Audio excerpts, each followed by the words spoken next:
Hey Edgies! Thanks for watching the replay. Check this out. This little blue thing is gonna become red any minute. Hey Allen's Mans! What's up? How's it going? I hate how blurry my camera is for Periscope. However, I'm so excited because today I learned how to add this little Periscope button on my blog. So if you go to boxedge.org and scroll down to the bottom, now you'll know whenever I'm live, and I'm guessing I'll see it pop up red and say live as soon as the tweet finally goes out. So I'm super excited about that. Yay! And we're gonna do some yoga. We're gonna do some downward facing dog today, so I hope that you are ready. Maybe I have to refresh. I don't know. I'm waiting for it to turn red and share it out with all my friends. Come on, Periscope. So, if you are new here and you do not know who I am, my name is Lisa.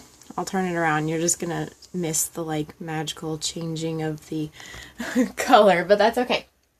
My name is Lisa and I blog about my yoga practice, and we do some quotes every day for positive thinking on boxedge.org. So today we are going to do some yoga. We are following along this book right now called The Yoga Year. Gosh, there's so much glare. Hi, how are you? How's it going? So The Yoga Year is a really old book, but I like it because it's keeping me on pace to review all of the basic moves, slowly but surely. And today we are going over the downward facing dog. So we're going to be doing this pose. But before I bring you outside and we do some yoga, I figured that I would tell you about that little link. So in case you are on the blog, boxedge.org, then you'll always know if I'm broadcasting so you don't miss out on it. Okay. So let's read today's quote, and then we'll go outside because I have to leave soon. What is today's date? The 19th, I believe. So today, the quote, which is from Inspiration 365 Days a Year from Zig Ziglar, which, by the way, all of these books you can find on my blog. They're literally on the very front page, so that way if you want a copy, you're more than able to buy them on Amazon, and those are my Amazon links on there. Okay, so today is January 19th, so the quote today is, "Money is merely a reward for solving problems," by Mike Murdoch. So money is merely a reward for solving problems. I like that. I actually really agree, and that's what I try to do. I put all of my experience and knowledge into teaching others pretty much how to solve their own problems. So I go through what things helped me or what things I know that have helped other people in similar situations, and I teach them to try to help you solve your problems, and in return people pay me to help. That's what I do. I'm a helper. I'm a teacher and I'm a helper.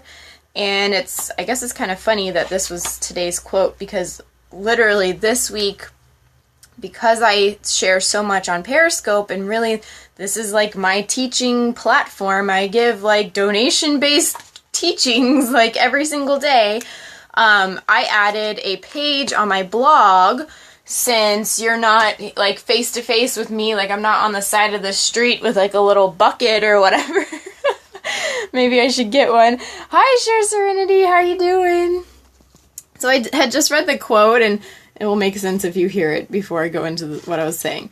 It says, "Money is merely a reward for solving problems." And I was going over how that's exactly what I intend to do and do every single day, is try to help others solve their problems by teaching, and in turn, then pretty much if anyone wants to donate anything to help me continue my path, then that is always accepted.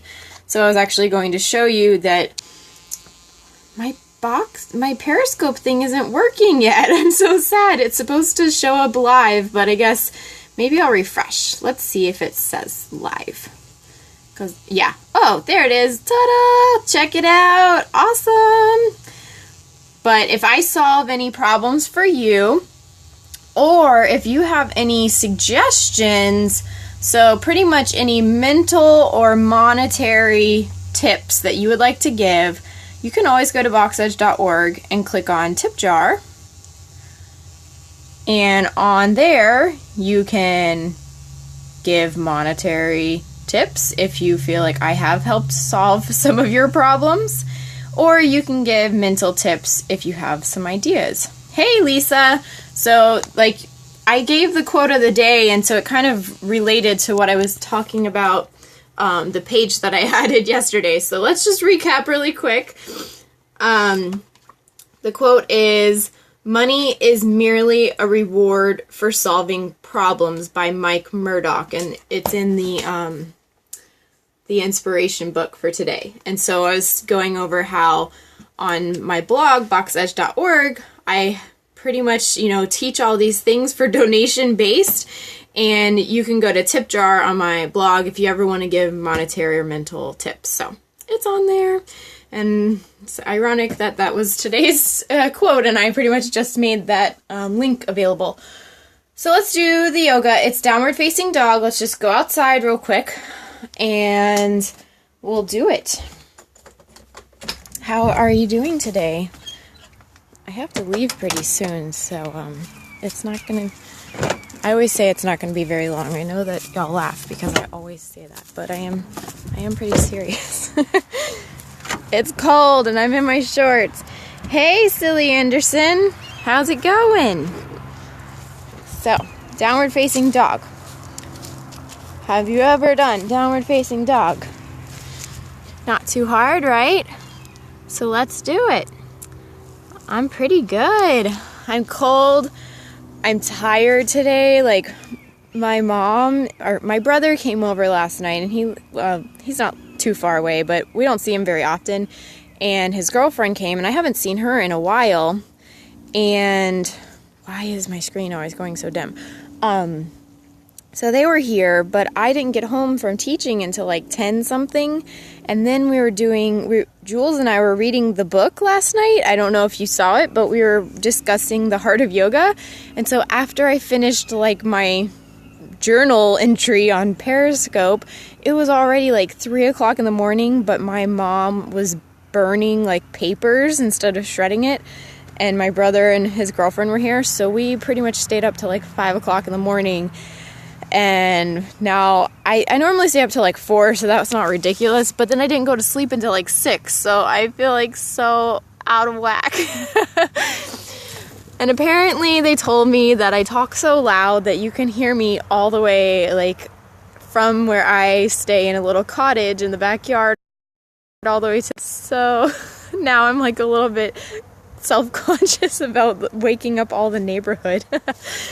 So let's do the downward facing dog. Yeah, well, I got plenty of sleep. I woke up at like 2, so that was like perfect. But, it was a little bit weird timing. I'm going to turn it off of vibrate so it doesn't keep interrupting. All right. I don't have my mat out today because I just feel like this is something. Oh, wait, I'm going to actually turn it so that I can get a okay screenshot for. Alright, I think you can see me enough from right there. So, very basic. Downward facing dog is going to look like this. Okay? And so you can go into it a couple of different ways. If you're like just starting out, then usually you just want to go onto your knees. And it was coming from child's pose, which we did last week. So you could go from child's pose and then come up to your hands and knees, putting your hands underneath your shoulders, tucking your toes under as you breathe in. And then as you breathe out, lifting your tailbone to the sky, allowing your head to sink down between your arms. So that would be one way to get into it. Now, the other way, which is probably more common, is to do a forward fold. Put your hands down and either like walk it back into a downward facing dog or to like hop it back. So that's how I normally get into mine, but whatever floats your boat is fine. Once you are there, if your hamstrings are tight, it will make sense that your heels will kind of float off of the ground, but try to extend your knees and open the backs of the hamstrings by pressing the heels down into the floor. Now, from the heels going down into the floor, you're going to feel a stretch in the back of your calf. You're going to feel it stretching the back of your hamstring, and you want to try to pull the butt up to the sky. So don't let it like tuck down. You want to push it up into the sky. Your back is going to be flat, a little bit hunched if anything, but don't like arch. This is where I am not so good at practicing downward facing dog, because whenever I learned, I thought I was supposed to do this. And I was like super arching my back. But instead, to make it really bendy and like give you the right practice, you need to tuck these little bottom ribs like in to keep everything nice and flat. So imagine like a flat board going down the front of your body and a flat board going down the back of your body to make like a nice slide down your back. So if a little kid were to come up and jump on top of you, it should be able to slide down and not hit your head. So you don't want to like put a stopper there. All right. So now that you're a nice flat line from the top of your tailbone all the way through your shoulders and your fingertips, try not to like dig all of your weight just into the palms of your, or like the base of your hand. Try to push through the balls of your hand. I gotta figure out that word. It actually said it in the book and I already forgot it. Your base knuckle is what it said actually. So push it through those just like you would a handstand, because you're not going to do a handstand just like pushing on the bottom. You know what I mean by that? Okay, so all the way through. And then allow your shoulders to relax and your head to relax. Just taking really deep breaths in, trying to keep the front straight of your body and your back straight.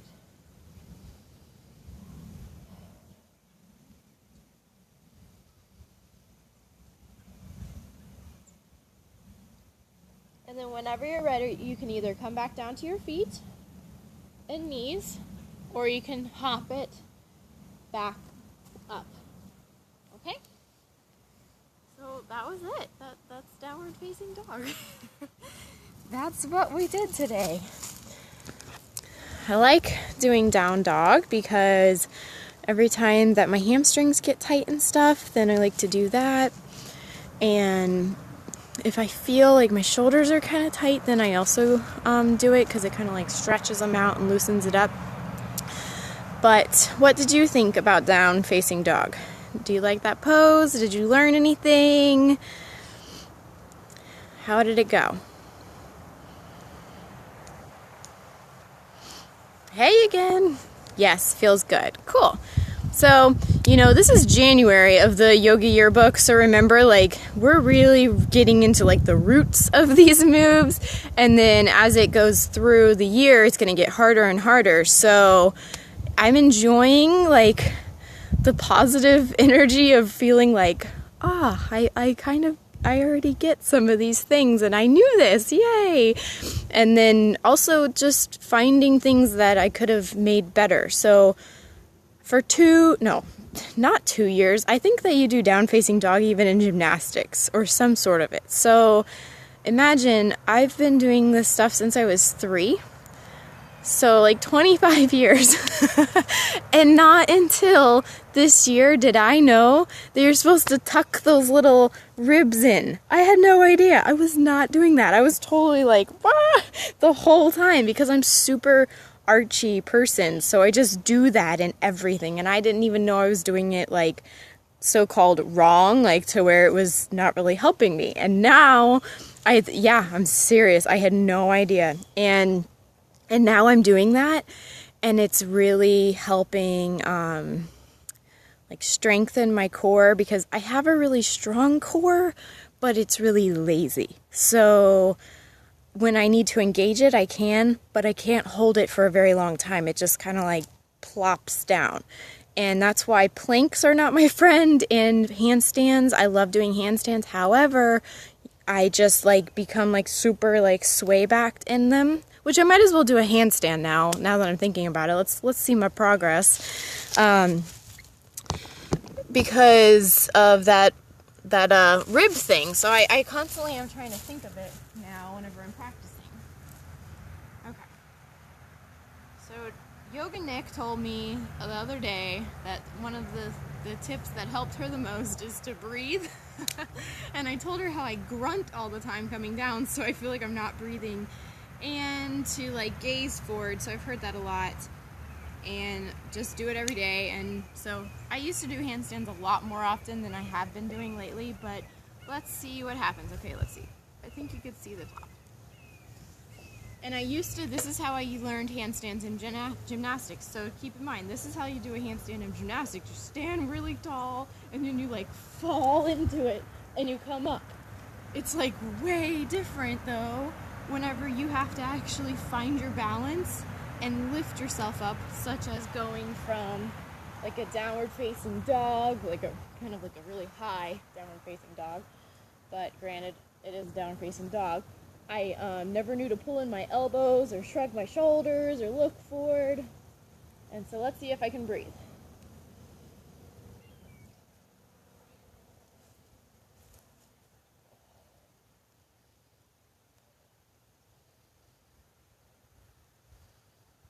Wow, that was like really long.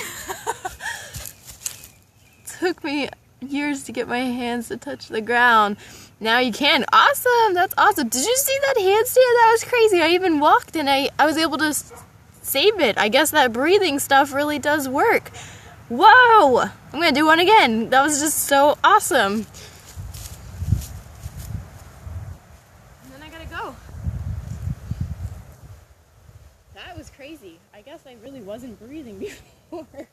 And the other thing I was doing, I was overcompensating. I was so concerned about my belly arching that all I could think about is, Lisa, stop arching your belly, tighten up. And that was probably why I was holding my breath, because I was like, oh.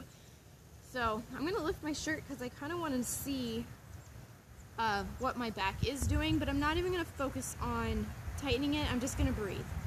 And then we'll see what's naturally happening.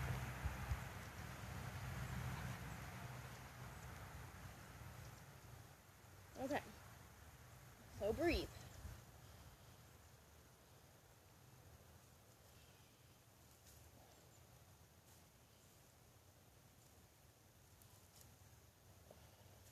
I can feel myself holding my breath again.